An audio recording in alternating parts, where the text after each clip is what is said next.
Disclaimer: due to the widespread corruption of the net, the major loss of stored data during the Fourth Corporate War, most of the information in this article should be taken with a grain of salt.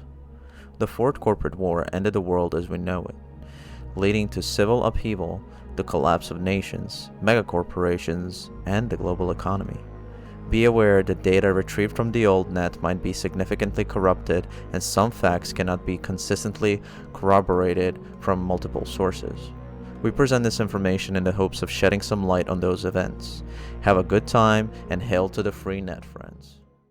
Post-war, 2024 until 2035. The world took more than a decade to recover from global war, and the first few years were far from peaceful. Riot and rebellion burned in every corner of the globe. South America was still in political turmoil, and countries in Europe and Asia attempted to revive global trade by regulating the surviving corporations in order to re-establish government control after years of corporate hegemony. In the United States, President Elizabeth Kress declared martial law in the parts of the country that remained under executive control. Arasaka was consequently held responsible for the detonation of the nuke that had destroyed the center of Night City. But rumors persisted that the Militech Corporation had funded the mysterious strike team and supplied them with a portable nuclear device.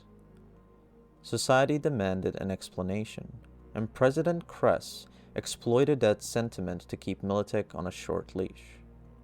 Although there was no hard evidence to implicate Militech, the corporation's assets were nationalized by the U.S. government and used to strengthen federal rule. Some prominent and exonerated Militech officials were offered lucrative positions in the reformed Department of Defense. This period marked the stagnation of technological development. Corporations were struggling to survive, and governments, both federal and local, focused on internal affairs, suppressing civil unrest, and rebuilding their countries.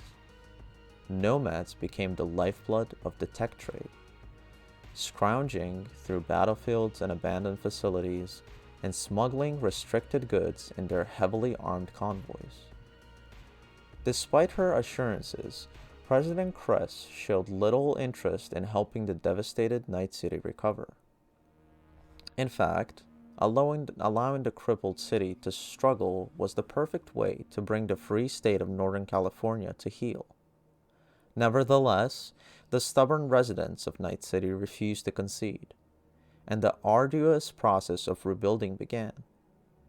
Meanwhile, after years of futile attempts to reclaim the old net from a rogue intelligence system and self-aware combat programs, Netwatch established the so-called BLACKWALL, a virtual barrier between human and IS-controlled regions of the old net.